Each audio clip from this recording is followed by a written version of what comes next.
शिवानी आ गई ना? शिवानी आ गई। आ गए, 6 लोग आ गए। 3 2 5, एक कौन बचा? कल्याणी या निखिल। ओके ओके ठीक है, वेट करते हैं। तो तब तक पिछला वाला रिवाइज कर लेते हैं अपन, जो हमने देखा था। हाँ सर। हाँ ओके। तो सबसे पहले हमने देखे थे एक्सेस मॉडिफायर। तो यहाँ पे जो पब्लिक है वो मेरा है एक्सेस मॉडिफायर। देन उसके बाद एक्सेस मॉडिफायर का काम कि जो टेस्ट क्लास है वो कहाँ तक विजिबल होंगी या फिर कहाँ तक एक्सेस होंगी। सेकंड है हमारा क्लास। तो क्लास एक कीवर्ड है। तो कीवर्ड के लिए मैंने आपको एक वर्ड लिख के दिया था, दैट इज चेचे। तो चेचे का मीनिंग होता है सिस्टर। तो कीवर्ड्स मतलब क्या? प्री डिफाइंड वर्ड जिसका मीनिंग पहले से किसको पता होता है? कंपाइलर का पता होता है कि वो वर्ड लिखा तो उसको क्या एग्जीक्यूट करना है। देन उसके बाद टेस्ट। टेस्ट हमारे क्लास का नाम है, आप चाहो तो कोई भी नाम दे सकते हो। उसके बाद यहाँ पे ये क्लास ओपन हो रही है, यहाँ पे ये क्लास क्लोज हो रही है। उसके बाद फिर से पब्लिक। पब्लिक यहाँ पे एक्सेस मॉडिफायर जैसा काम कर रहा है, जो मेन मेथड है ये सभी इधर एक्सेस होना चाहिए। देन उसके बाद स्टैटिक। तो स्टैटिक का मीनिंग बताया था मैंने, कांस्टेंट। कांस्टेंट होना चाहिए, इसलिए हमने क्या रखा है? स्टैटिक। तो क्या कांस्टेंट होना चाहिए? मेमोरी। वो एक्चुअली क्या होता है कि हमारा जो पूरा प्रोग्राम होता है वो रैम में होता है। तो क्या है, रैम में एक एक करके इंस्ट्रक्शन आती जाती है और वो डिलीट होते जाती है। पर हमें क्या है, जो मेन मेथड है जो है वो डिलीट नहीं होनी चाहिए। अभी ऐसा क्यों? मैंने बताया था ना कि नेक्स्ट वाले सेशन में हम इसके ऊपर बात करेंगे कि क्यों मेन मेथड स्टैटिक होनी चाहिए। तो ऐसा है कि ये कभी भी रैम में से या फिर मेमोरी में से डिलीट नहीं होनी चाहिए। इसको जो मेमोरी मिल रही है वो हमेशा कांस्टेंट होनी चाहिए। अब ऐसा क्यों? क्योंकि मेन के अंदर ही सारी इंस्ट्रक्शंस लिखी जाती है। मतलब यहाँ पे जैसे एक स्टेटमेंट लिखी है ना, system dot out dot println, जैसे इसमें लिख दिया मैंने हेलो वर्ल्ड। तो ये जैसे एक इंस्ट्रक्शन है, वैसे ही सभी जो इंस्ट्रक्शन रहेंगी वो सारी की सारी मेन मेथड के अंदर ही लिखी रहेंगी। और जितनी जितनी भी स्टेटमेंट मेन मेथड के अंदर लिखी रहेंगी वही एग्जीक्यूट होंगी टॉप टू बॉटम सिनारियो में। ओके मतलब सबसे पहले जो स्टेटमेंट रहेंगी वो सबसे पहले एग्जीक्यूट होंगी, देन उसके बाद की स्टेटमेंट उसके बाद एग्जीक्यूट होंगी। तो मेन को अगर अच्छे से समझना है तो इसको समझने के लिए मैं सिंपल सा फंडा बताता हूँ कि इसको अज्यूम करना है घर जैसा। अभी ऐसे मैंने क्यों बताया कि मेन मेथड हमारे घर जैसे होती है। क्यों? क्योंकि देखो, अगर आप घर से निकलते हो कोई टास्क करने के लिए, फॉर एग्जांपल घर से निकलते हो और आप जाते हो कॉलेज या फिर इंस्टीट्यूट में, ठीक है। आप कॉलेज और इंस्टीट्यूट में जाते हो तो क्या करते हो? एक टास्क कंप्लीट करते हो। जैसे ही कॉलेज या फिर क्लास कंप्लीट हो जाता है तो आप कहाँ पे चले जाते हो? रिटर्न मेन पे, मतलब ही सॉरी घर पे। अगर मम्मी ने बोला कि जा मार्केट से सब्जी लेके आ जाओ, तो आप फिर से निकलते हो घर से और मार्केट में जाते हो, और मार्केट से क्या करते हो? सब्जी लेते हो और फिर से रिटर्न कहाँ पे जाते हो? घर पे। अब ये पूरा सिनेरियो कब तक चलते रहता? जब तक नाइट नहीं हो जाती या फिर रात नहीं हो जाती। जैसे ही घर को लॉक लगा दिया तो उसके बाद आप घर के बाहर नहीं निकलते। सेम चीज है, मेन मेथड भी एग्जैक्टली घर जैसा ही काम करती है। काय झालं? एक मिनिट, मी क्लास घेतोय. हा, आईला दाखव, आईला. एक मिनिट. हाँ.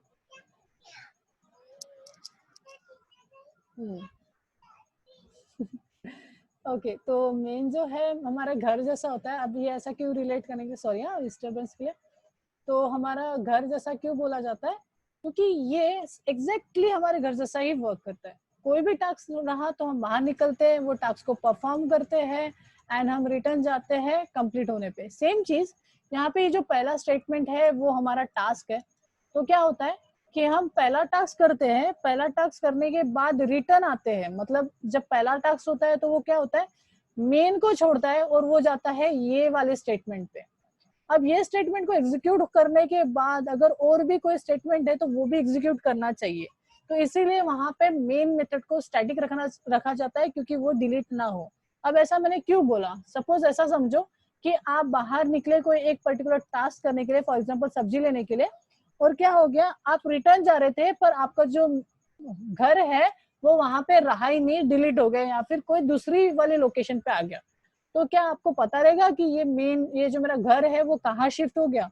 नहीं, ऑफ कोर्स पता नहीं रहेगा, क्योंकि आपके लिए तो ऐसा मैजिक हो जाएगा कि आप घर से बाहर निकले तो तब तक तो वो घर वहां पे था, और आप रिटर्न जब जा रहे हो तो वो घर वहां पे अवेलेबल नहीं है। सेम केस होता है हमारे प्रोग्रामिंग में। अगर हम क्या करेंगे, अगर हम मेन को स्टैटिक नहीं रखे, स्टैटिक नहीं रखने से क्या होगा, मेन को जो मेमोरी मिलेंगी वो डिलीट हो जाएंगी। कब?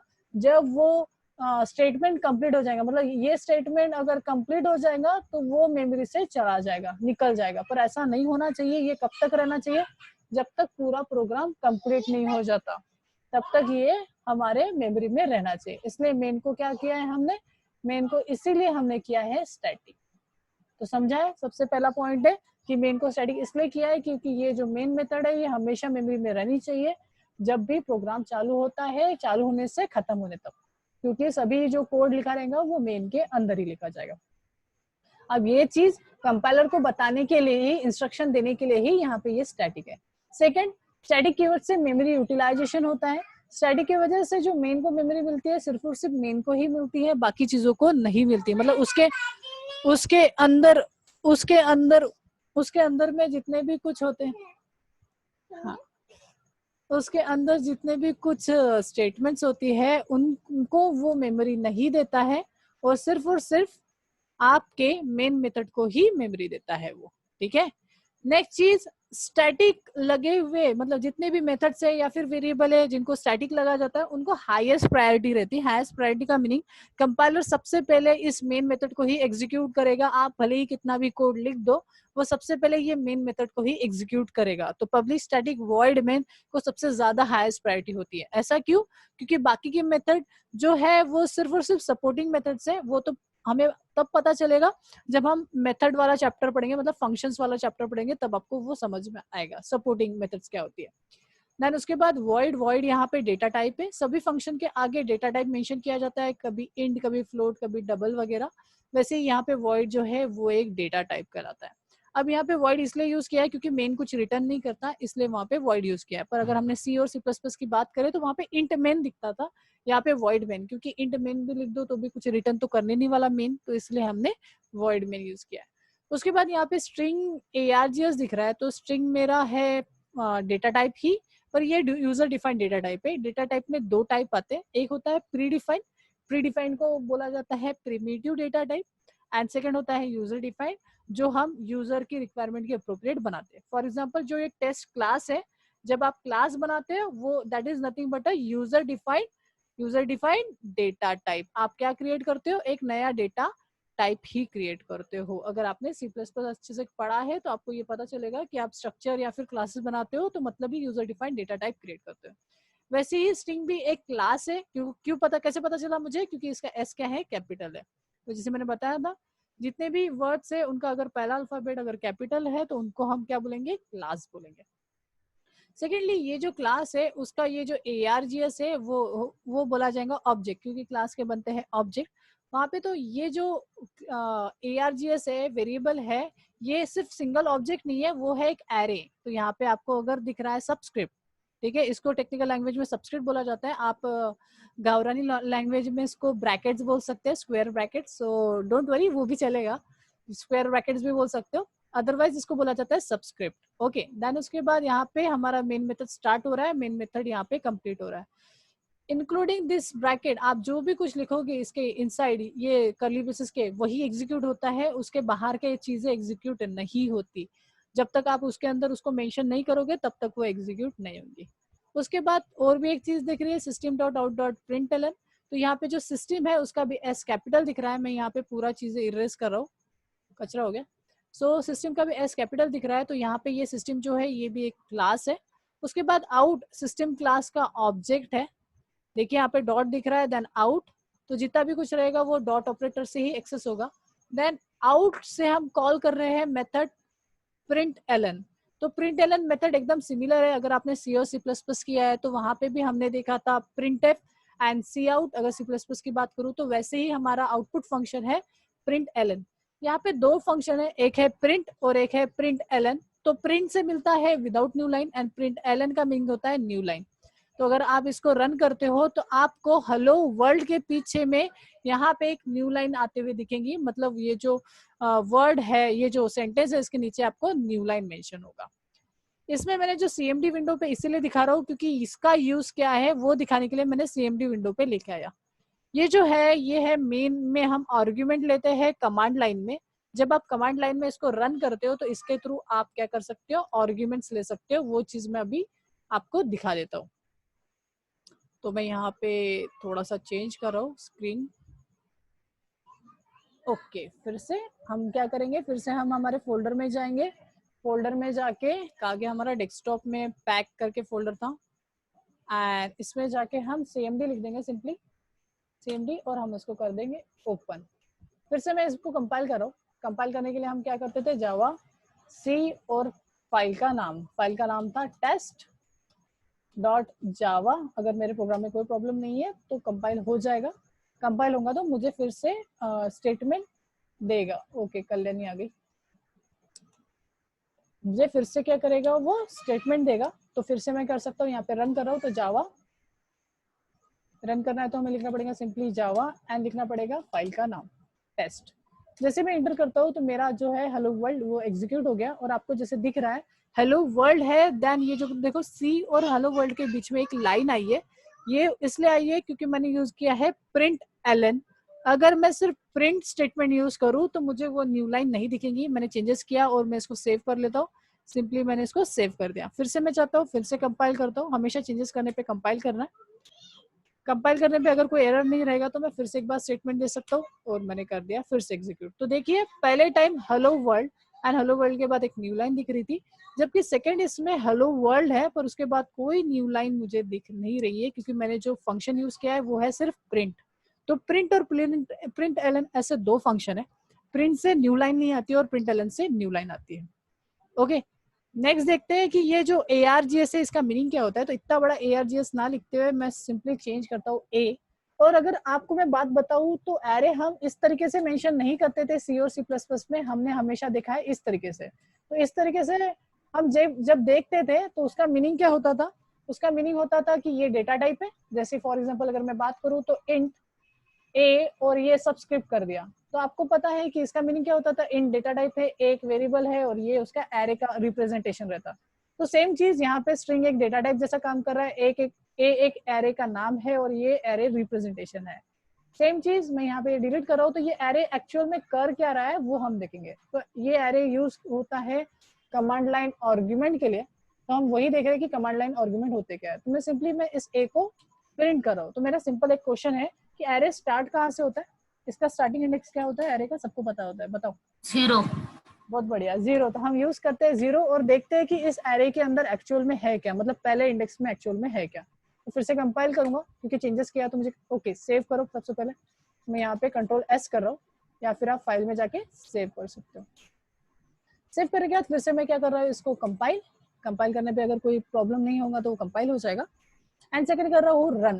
तो रन करने के वक्त यहाँ पे देगा एरर। यहाँ पे बोल रहा है कुछ एरर आया। क्या एरर आया, exception in thread main Java dot lang dot array index out of bound. यहाँ पे जो एरे है उसका जो इंडेक्स है वो आउट ऑफ बॉन्ड आया है। आउट ऑफ बॉन्ड है, इसका मतलब जो मेरा एरे है उसका साइज कम है और मैं जो एक्सेस कर रहा हूँ वो उस साइज से ज्यादा है। अब क्या है, हमने कमांड लाइन कोई भी आर्गुमेंट नहीं भेजने की वजह से यहाँ पे कोई भी एरे क्रिएट नहीं हुआ है। अगर मैं जब रन कर रहा हूँ, रन करने के साथ साथ अगर मैं कुछ वैल्यू भेज रहा हूँ तो वो जो वैल्यूज है रन करने के टाइम में जाती है, और इस टाइम में डाली गई हुई वैल्यूज को ही बोला जाता है कमांड लाइन आर्गुमेंट। तो रन करने के साथ साथ अगर मैं कुछ वैल्यूज पास करता हूँ तो इनको बोला जाता है कमांड लाइन आर्गुमेंट। तो ये जो पहला चीज है राम, तो ये राम जाके सेव होगा 0 इंडेक्स पे एरे में, कमांड लाइन एरे पे। तो जैसे मैं बात करूं तो ये है मेरा 0 इंडेक्स, ये है मेरा 1 इंडेक्स, और ये है मेरा 2 इंडेक्स। वैसे ही मैं जितने स्पेसेस करके डालते जाऊंगा तो वो इंडेक्स बढ़ते जाएंगे।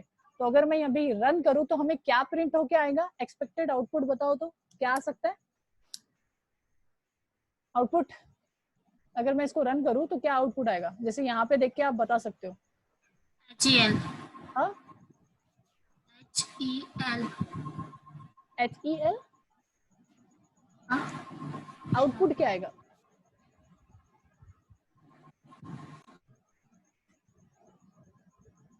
ओके, मैं दिखा देता हूँ। आउटपुट कुछ इस तरीके से आएगा।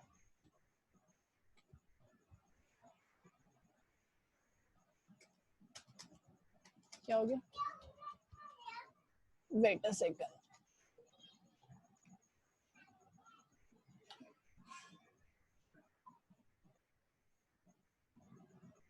मेरा keyboard, okay wait a second, अगर मैं इंटर करूं, यार ये कीबोर्ड इतना बड़ा क्यों है, इंटर करूं तो आपको दिख रहा है कुछ इस तरीके से आउटपुट आया मेरा, हेलो वर्ल्ड एंड सिंपली क्या करेक्ट हो गया, राम, क्योंकि देखिए मैंने क्या किया था, उसको कॉन्कैट किया था। और अगर आपको अच्छे से दिखाऊं तो जीरो इंडेक्स पे क्या था मेरा, राम गया था। ठीक है, तो यहाँ पे कुछ इस तरीके से आया, हेलो वर्ल्ड देन राम, क्योंकि मैंने यहाँ पे स्पेस नहीं डाला था। मैं फिर से एक बार क्या करता हूँ, इसको स्पेस दे के आपको दिखाता हूँ। Okay, wait a second.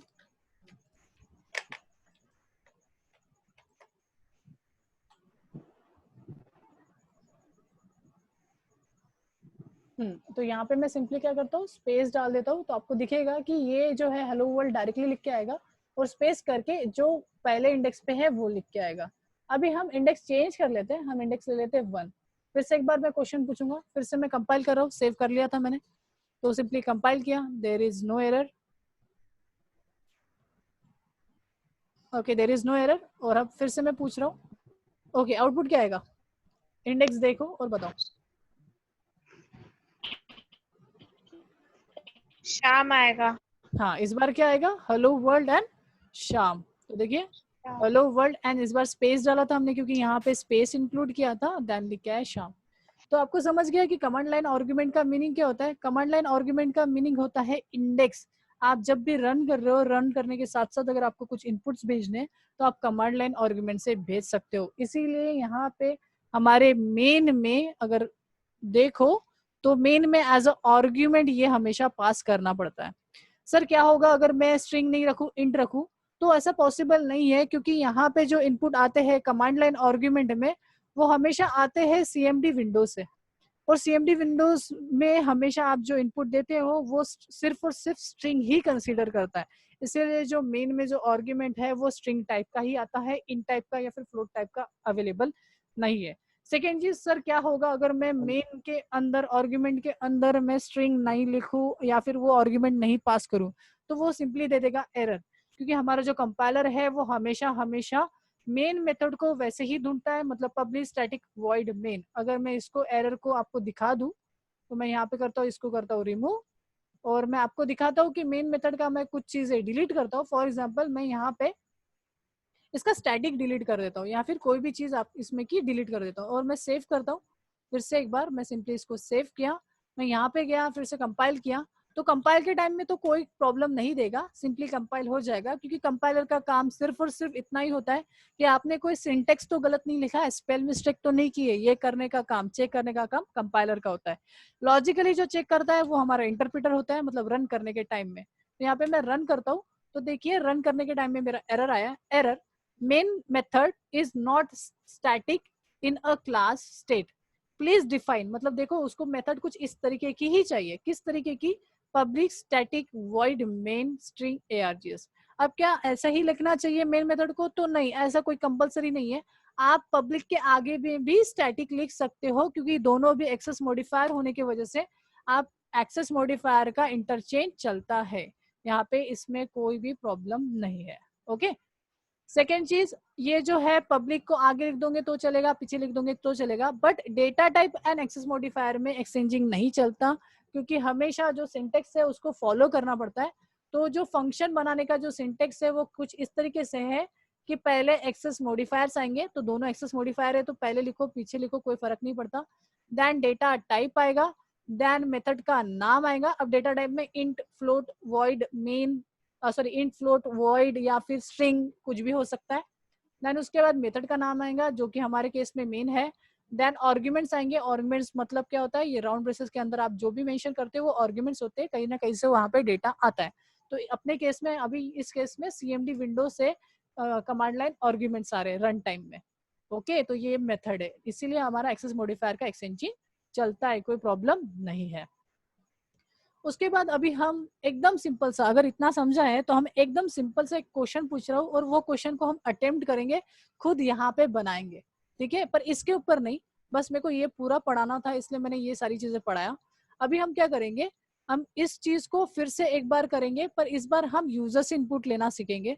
अब यूजर से इनपुट हम हमेशा सीएमडी विंडो से तो नहीं लेंगे, क्योंकि वो बहुत हेक्टिक होता है। तो हम अभी इस बार हम जाएंगे इक्लिप्स के ऊपर, और मैं ये बताऊंगा कि इक्लिप्स से हम यूजर डिफाइन इनपुट कैसे ले, क्योंकि ये जो था वो था हमारा CMD विंडो से। अभी हम इक्लिप्स के ऊपर जंप करते हैं। तो इक्लिप्स दिख रहा है क्या मेरा? Yes sir. अगर इक्लिप्स पे ऊपर अगर हम आ गए तो हम स्टार्ट करते हैं हमारा इक्लिप्स, और इसको रख देता हूँ मैं थोड़ा यहाँ पे, और हम स्टार्ट करते हैं इक्लिप्स को। साइडी का नेटवर्क प्रॉब्लम है शायद। तो सिंपल सा क्वेश्चन है कि क्वेश्चन ये है कि यूजर से हम एक नंबर इनपुट लेंगे। यूजर से नंबर इनपुट लेने के बाद आपको बताना है कि उनमें कितने नोट रहेंगे, 100 के कितने नोट रहेंगे, 50 के कितने नोट रहेंगे, 10 के कितने नोट रहेंगे, 20 के। ठीक है, आपको ये चीज फाइंड आउट करके देना है। तो सिंपल सा क्वेश्चन है। तो जैसे मैं दिखा देता हूँ, अगर मैं यहाँ पे कोई नंबर लूँ 8 ले लेते हैं 852 तो 856, तो बताओ कितने कितने नोट रहेंगे। ये नंबर यूजर से लिया अपन ने, तो बताओ इसमें 500 के कितने नोट रहेंगे, 200 के कितने नोट रहेंगे, 50 का कितना नोट, 5 रुपए का कितना सिक्का, 2 रुपए का कितना सिक्का, ऐसा बताओ। सिंपल सा एक असाइनमेंट करेंगे अपन। तो बताओ क्या सर? ये नंबर है ना, ये नंबर है 856। ओके, तर सिंपल असा क्वेश्चन आहे की जर हे रुपये आहे 856 तर याच्यामध्ये कितीच्या नोटा किती राहील, म्हणजे 500ची किती नोट राहील। जैसे फॉर एग्जांपल मैं करके दिखा दूं क्या, छोटा वाला एग्जांपल में करके राहील। हाँ, 500ची 2, 5 एक की राहील। 1 रहेंगी, सॉरी 1 और रहेगी, 50 की 1 और 50 की 1, 500ची और 3, 50 की 1 5 का 1 सिक्का, और 6 और 500 6 और का 1 एक कॉइन। या 5 5 का 1 कॉइन रहेगा, 50 का 1 सिक्का, एक बताओ। 551 551 ऐसा। 500चं 1, बाकी अजून आहे ना, उरले किती? 50 ओके, फिर 4 रह 50 सकते, 50 की कितने नोट? नहीं 3। एक ही फिर 5 सर कौन कौन सा 500 50 और 5 तर किती ऐसे झाले? कैसे? 5 और फिर 1 550 झाले। ओके आतापर्यंत 1 नहीं सर 5 ही रहेगा। 5 नोटा। नहीं 5 बचे है ना सर, सर, 6 है ना। सब 5 का 1 कॉइन 50 का 6 रहेंगे सर। और अरे फिर 100ची पण तर नोट आहे ना, 200ची पण नोट आहे, तर तुम्ही ते पण वापरू शकता। हाँ तो 100 ओके, के सर आपने 500 की 200 बोले थे की ना। एक सर। नहीं सभी नोट, अब 200 की इंडिया एक। में जितनी नोट्स है वो सब आप यूज कर सकते हो। 300 ओके, की 200 नोट की नहीं एक है तो सर, वो नहीं यूज 100 कर की सकते। एक, 100 की 200 की एक, एक, 100 की भी एक, 100 की एक, एक हाँ अभी हाँ और ठीक 1 है। रुपए का एक, 1 1 रुपए रुपए का का एक। बहुत बढ़िया। तो अभी ये मतलब का ये है। सही है।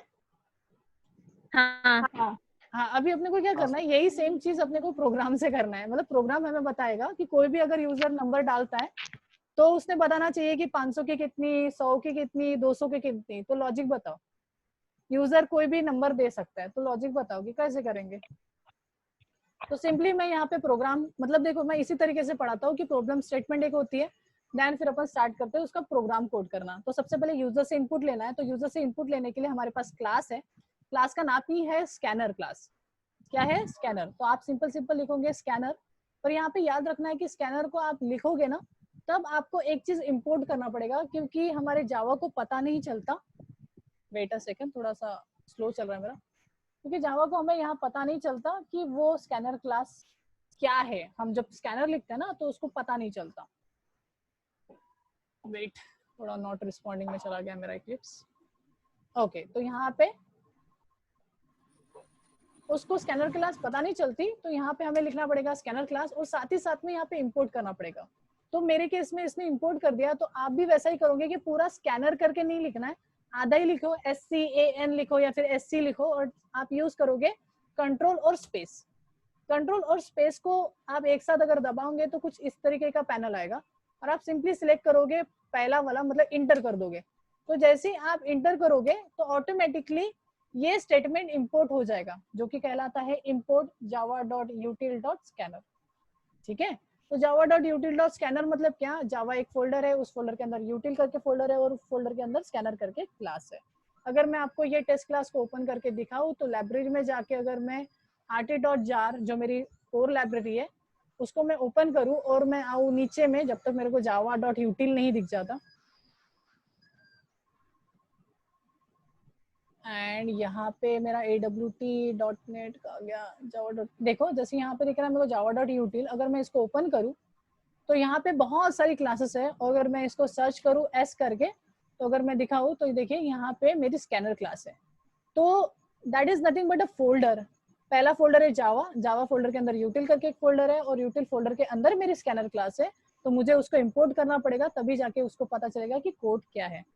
हमेशा जब स्कैनर क्लास की बात आती है तो उसका बनाना पड़ता है ऑब्जेक्ट। तो मैं उसका ऑब्जेक्ट बना रहा हूँ एस। तो ऑब्जेक्ट हम C++ में कुछ इस तरीके से बनाते थे, क्लास का नाम और कोई भी एक नाम।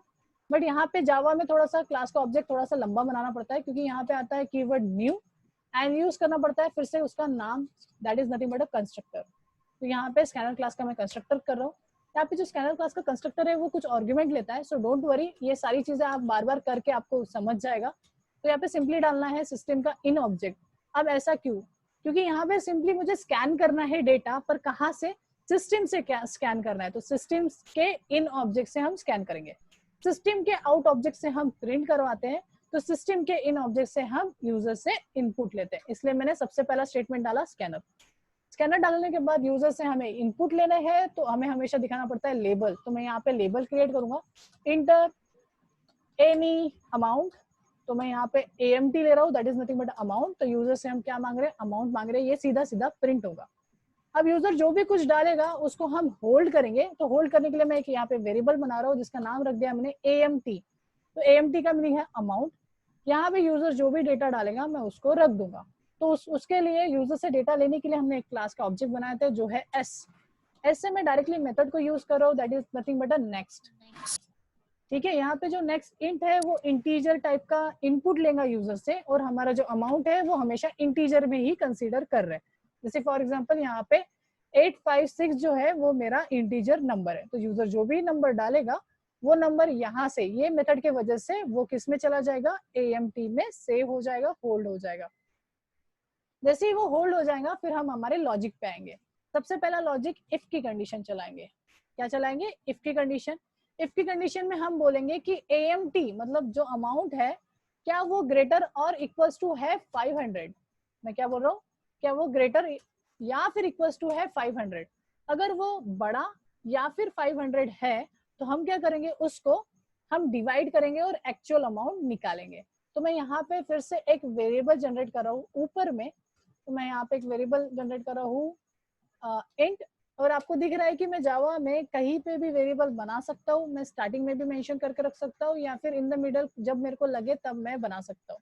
ओके, तो आप जैसे सी की बात करूँ तो आप पहले ही कर्ली ब्रेसेस के बाद में ही वेरिएबल्स बना देते हैं। ऐसा कुछ नहीं है, आप कहीं पे भी बना सकते हो। तो यहाँ पे मैं वेरिएबल्स बना रहा हूँ तो वेरिएबल का नाम कुछ भी रख सकते हो। तो मैं यहाँ पे वेरिएबल बना रहा हूँ n 500। तो n का मीनिंग नोट कितने की? 500 की। तो एक वेरिएबल बनाया जिसका नाम रख दिया मैंने n 500। अब इनिशियली मैं उसके अंदर 0 डाल देता हूँ तो अभी उस वेरिएबल में इनिशियली 0 है। अब कुछ वार्निंग दे रही है, वार्निंग को आप निगलेक्ट कर सकते हो, छोड़ सकते हो, बाद में जाके कंप्लीट कर सकते हो। तो वार्निंग कुछ इस तरीके से बोल रही है कि हमने लोकल वेरिएबल बनाया तो है n 500 पर उसको अभी तक यूज नहीं किया क्योंकि अभी तक मैंने उसको कहीं पे यूज भी नहीं किया। सही बात है। तो यहाँ पे मैं सिंपली क्या कर देता हूँ कि मैं करता हूँ n 500। ठीक है, इसमें हम डालेंगे नंबर ऑफ नोट्स। तो नंबर ऑफ नोट्स करने के लिए मैं कर रहा हूँ n 500 और मैं क्या करूंगा? अमाउंट को मैं डिवाइड मारूंगा 500 से।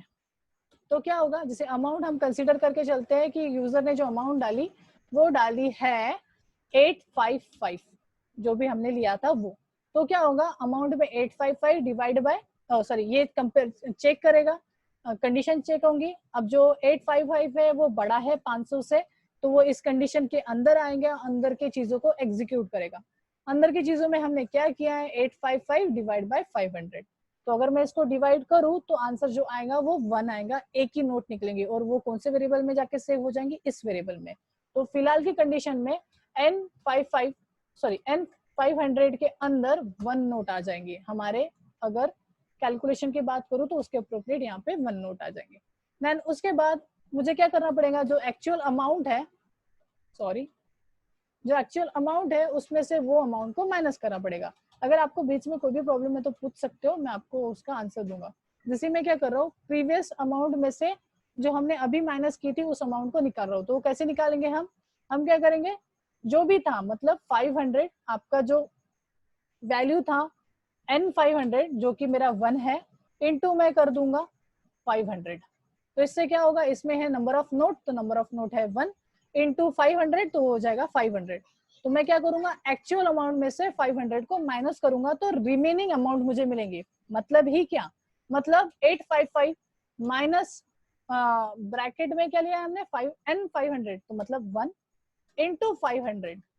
मतलब ही क्या हो गया, इसके अंदर बन गया ये चीज जो बन गई, इनडायरेक्टली अगर मैं लिखूं तो इंटू करूंगे 1 इंटू 500 तो वो आएगा 500। तो मैं सिंपली क्या कर रहा हूँ, इस अमाउंट में से 500 को माइनस कर रहा हूँ। तो जो भी रिमेनिंग अमाउंट रहेंगी वो किस में फिर से सेव हो जाएंगी, AMT के अंदर। तो जैसे इसमें से माइनस करते तो कितना बच जाएगा, कितना बच जाएगा 355। बहुत बढ़िया, तो हमारे पास बच जाएगा 355। अब ये जो नई अमाउंट है वो किस में आ गई, AMT में। तो फिर से हम क्या करेंगे, फिर से एक बार करेंगे और यहाँ पे आएगा AMT, फिर से वो बड़ा है या फिर इक्वल्स टू है 200 तो ही जाके कंडीशन में जाएगा, अदरवाइज वो कंडीशन में नहीं जाएगा। अब इस केस में वो कंडीशन में जाएगा क्योंकि 355 इज ग्रेटर देन 200। फिर से क्या करेंगे, हम नया वेरिएबल बनाएंगे, इस बार बनाएंगे N200 क्योंकि 200 की नोट बनाएंगे। मैं कॉमा करके फिर से N200 जो हमने डिफाइन नहीं किया था तो हम डिफाइन कर देंगे 0 से, और मैं यहाँ पे कर दूंगा इक्वल्स टू AMT। अब AMT में 355 है, फिर से मैं क्या करूंगा, डिवाइड करूंगा, इस बार डिवाइड करूंगा 200 से। ओके, देन उसके बाद फिर से वही चीज AMT इक्वल्स टू ये, पर इस बार जो रहेगा अमाउंट वो क्या रहेगा, AMT सेम रहेगा, बस यहाँ पे अमाउंट जो रहेगा वो 200 रहेगा और यहाँ पे जो अमाउंट रहेगा वो भी रहेगा 200। एंड सिंपली मैं यहाँ पे कर दूंगा टर्मिनेट। सेम केस में क्या करूंगा, सभी के लिए करूंगा। इस केस में देखो फिर से एक बार, मैं अगर आपको नहीं पता तो यहाँ पे कैसा होगा, अमाउंट जो है वो है 355 डिवाइड बाय 200। तो ये इस बार भी यहाँ जो आंसर आएगा वो आएगा 1 क्योंकि एक ही नोट निकलने वाली है। तो वो किस में सेव होगी, नोट के अंदर, मतलब N200 के अंदर, इस वेरिएबल के अंदर। फिर से हम क्या करें, AMT, तो AMT मेरा क्या है अमाउंट, तो कौन सा अमाउंट रहेगा 355। तो यहाँ पे कुछ इस तरीके से होगा 355 माइनस ब्रैकेट में फिर से एक ही नोट है इंटू 200, उसी का मतलब मेरा हो जाएगा 200। इसका डायरेक्टली अगर मैं लिखूं तो क्या हो जाएगा 200, तो 200 को माइनस करेंगे तो बच जाएगा मेरा 155। ठीक है, सेम चीज मैं क्या करूंगा, ये सेम चीज को रिपीट करने के लिए मैं कॉपी करूंगा, सेम चीज रिपीट करूंगा, बस यहाँ पे अमाउंट को मैं छोटा कर दूंगा, कम करते जाऊंगा, एंड मैं यहाँ पे भी कम करूंगा, यहाँ पे भी मैं कम कर दूंगा, और यहाँ पे भी मैं कम करूंगा, एंड यहाँ पे भी सेम। ऐसे ही करते हुए मैं क्या करूंगा, पूरा कोड करूंगा। ओके, यहाँ पे भी कॉमा करके N100 लगेगा और 0। अभी हम क्या करेंगे, इसको हम इतने में ही रन करके देखते हैं और हम प्रिंट करते हैं नोट्स को। तो यहाँ पे मैं क्या करता हूँ, जैसे ही मुझे नोट मिल जाए तो मैं इस नोट को प्रिंट भी करना चाहता हूँ, तो मैं यहाँ पे करता हूँ system.out println और यहाँ पे लिख दूंगा 500 नोट देन इक्वल्स टू, और प्लस करके मैं वो वेरिएबल को प्रिंट करा दूंगा। तो वेरिएबल का नाम है N500 जिसमें नंबर ऑफ नोट्स है। सेम चीज यही फंडा मैं कॉपी करूंगा, इस वाले में भी डाल दूंगा जो कि 200 के लिए रहेगा। तो यहाँ पे मैं सिंपली 200 कर दूंगा, यहाँ पे भी मैं सिंपली 200 कर दूंगा। सेम चीज मैं यहाँ पे 100 के लिए भी करूंगा, तो यहाँ पे मैं सिंपली कर दूंगा 100 और यहाँ पे भी मैं सिंपली कर दूंगा 100। फिर से अगर मैं इसको रन करूं, यहाँ पे सेव करते हैं और अभी इसको रन करके देखते हैं, और इसको थोड़ा मैं ऊपर कर लेता हूँ, वेट करते हैं, बिल्ड हो रहा है अपना प्रोग्राम।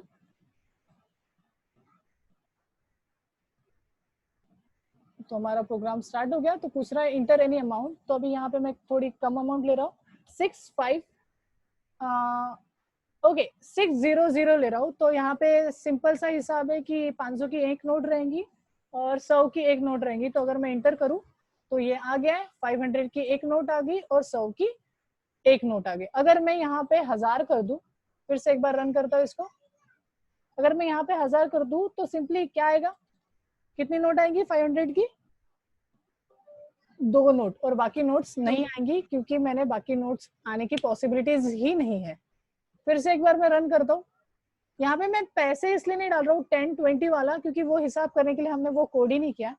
फॉर एग्जाम्पल अगर मैं डालता हूँ 803, तो मैंने 3 करने के लिए कोई कॉइन नहीं डाला, नहीं तो मेरे वाले प्रोग्राम में अगर 2 का कॉइन और 1 का कॉइन होता तो 2 का और 1 का कॉइन भी आता था। पर यहाँ पे देखो सिंपली उसने क्या किया, 500, तो 500 प्लस 200 वो हो जाएगा 700, वो आ जाएगा 700। साइली का नेटवर्क इशू है, ओके, वो आ जाएगा 700 एंड 700 प्लस 1 800, तो 800 हो जाएगा। पर 3 रुपए का लॉस है क्योंकि यहाँ पे 3 रुपए मेरा प्रोग्राम कंपाइल नहीं कर रहा। पर अब अभी आपको एक छोटी सी आइडिया आ गई होगी कि उसको करना क्या है, कैसा करेंगे। ये प्रोग्राम को पूरा कंप्लीट करना है तो मुझे सिंपली क्या करना पड़ेगा, इस चीज को कॉपी पेस्ट, यहाँ पे क्या करना पड़ेगा, सिंपली वेरिएबल को कम, अमाउंट को कम, एंड एक नया वेरिएबल बनाना पड़ेगा 50 के लिए भी नया वेरिएबल बनाना पड़ेगा 50, और ये भी 50, ये भी होना चाहिए 50 एंड ये होना चाहिए 50। ओके, सेम चीज, पर यहाँ पे एरर दे रहा है क्योंकि n50 करके कोई वेरिएबल ही नहीं है। तो मैं यहाँ पे जाके डिक्लेयर करूंगा n50 और उसको इनिशियलाइज कर दूंगा इनिशियली 0 से। सेम चीज मैं और भी बना लेता हूँ, n10 इक्वल्स टू 0, सेम चीज n5 नोट होता है 5 का, तो यहाँ पे फिर 0, then C2 that is coin 2 rupees का कॉइन, तो C2 ले लेते हैं, C2 equals to 0 and same चीज, इसको नीचे करता हूँ, सेम चीज और एक कॉइन बचा है तो कॉमा करके C1। ओके, सेम चीज करके अपन क्या करेंगे, कोड को कॉपी पेस्ट करेंगे तो वो चीज आ जाएंगी रिपीट। अभी सिंपली 1 मिनट बचा है, तो यहाँ पे मैं आपको असाइनमेंट दे रहा हूँ। तो ये असाइनमेंट एकदम सिंपल है, यही सेम फंडे के ऊपर बेस है।